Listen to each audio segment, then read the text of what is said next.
a once tropical paradise. Antarctica is now covered by a massive ice sheet spanning 98% of its surface. Since it had been rediscovered in 1911, this southernmost landmass became a subject of intrigue worldwide, with world superpowers showing an unprecedented desire to preserve this desolate land. 1 year after the Chinese detailed mapping of the region in 2005, NASA scientists announced their satellites had detected a huge electromagnetic anomaly buried beneath the frozen coat of ice. Preserved under the Wilkes Land Antarctic region, the gravity anomaly, as it has been dubbed, stretches for about 151 miles beneath the ice and has a depth of about 2,800 feet. So far, the best scientific hypothesis that has been put forward is that a colossal object, most probably a meteorite twice the size as the one that had wiped the dinosaurs millions of years ago, is sitting in the middle of a 300 miles wide impact crater. This is to say, a bold and hard to prove idea, yet it's enough to comfort those seeking the best scientific explanation. For those of you not relying on NASA for a straight answer, we have a different story to tell. A meaningful story that had been kept away from us for thousands and thousands of years. Here's what they don't want us to know. This year, on March 14, an intricate article was published by Israeli News Live entitled "The Fallen Angels Imprisoned in Antarctica and Are Still Alive." Commentator Steve Ben Nunn shared some intriguing passages from the Forbidden Book of Enoch, which, believe it or not, subtly refers to Antarctica as the land where the fallen angels had been imprisoned by God in remote times. Something that I discovered recently written in the book of Enoch, and we're going to even be looking at some articles that have been considered, well, some might say it's fake news, some might say it's satire. Regardless of the case, there may be some very truth to it, and this is why I wanted to talk to you about these things. Antarctica has really become a major subject in recent, well, in fact, in the last year, even more so. There's been every kind of conspiracy theory that it is a place for a massive alien base.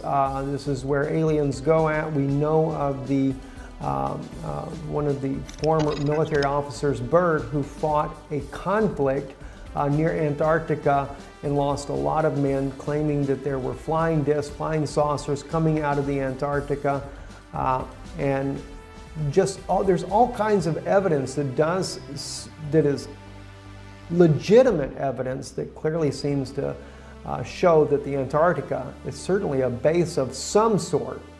The Germans also, under Adolf Hitler, had a base down at Antarctica. There's all kinds of things that are going on in this region of the world. As you can see on your screen now, this is the book of Enoch.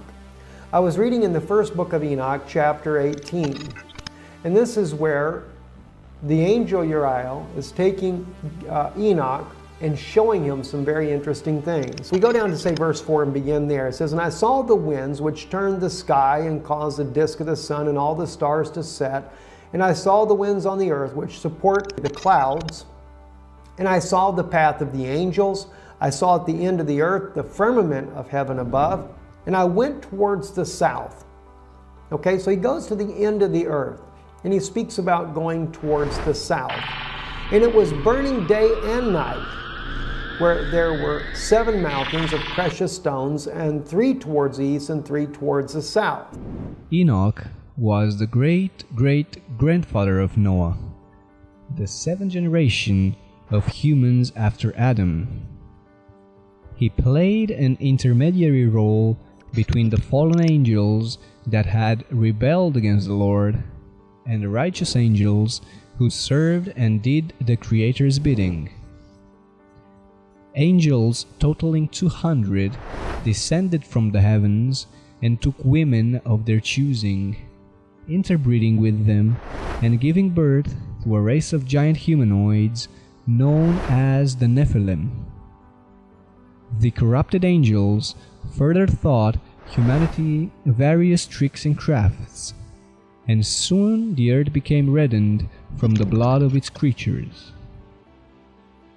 War broke loose, and the natural order of things came to an end.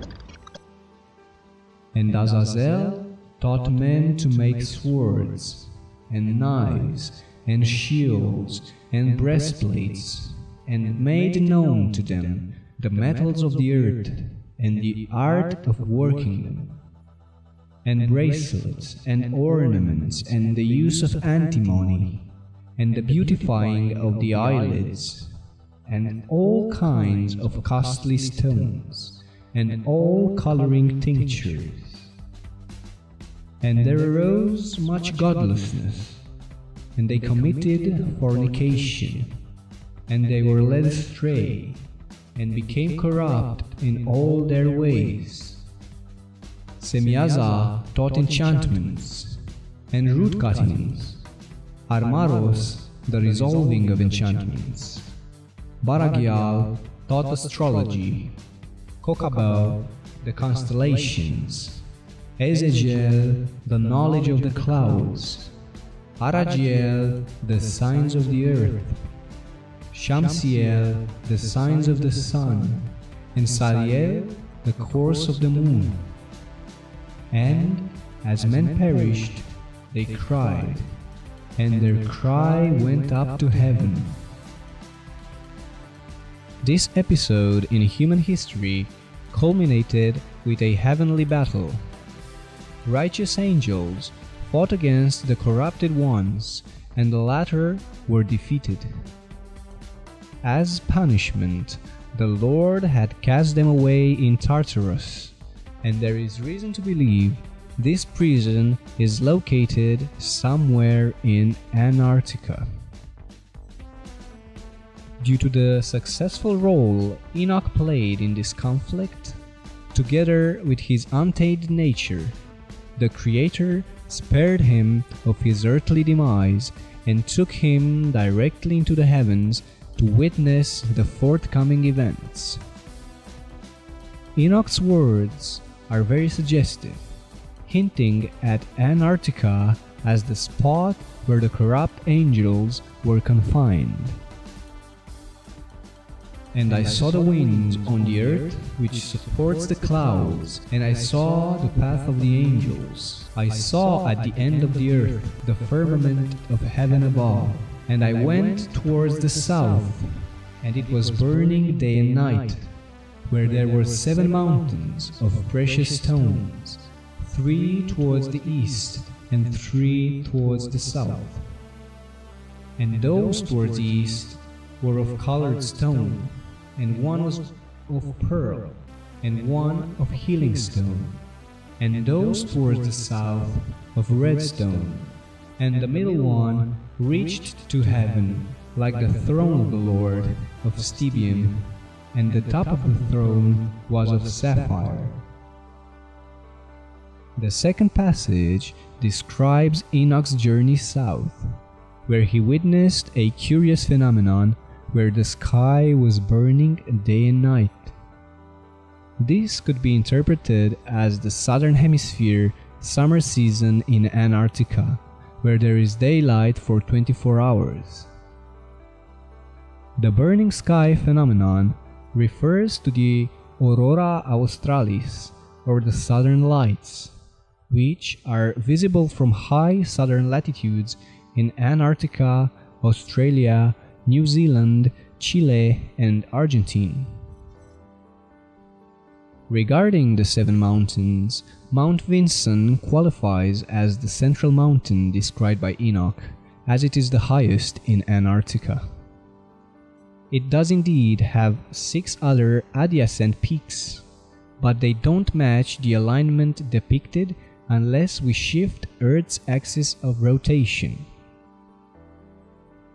The pole shift hypothesis speaks of rapid shifts in the relative positions of the modern-day geographic locations of the poles and the axis of rotation of the Earth, thus triggering calamities such as floods and tectonic events.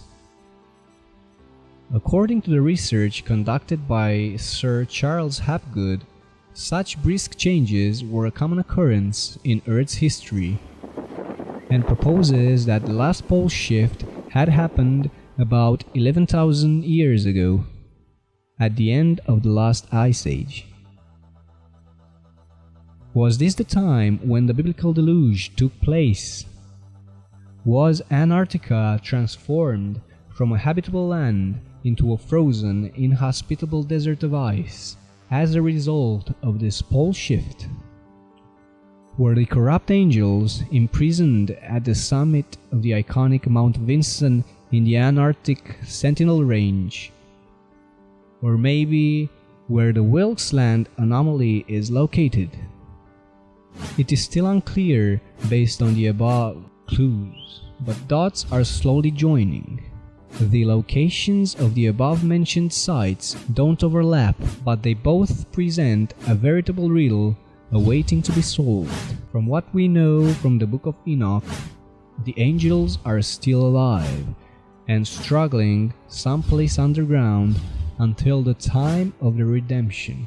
The Book of Enoch further reads, "And like a spirit questioning me, the angel said, 'This is the place of the end of heaven and earth. This is the prison for the stars of heaven and the host of heaven.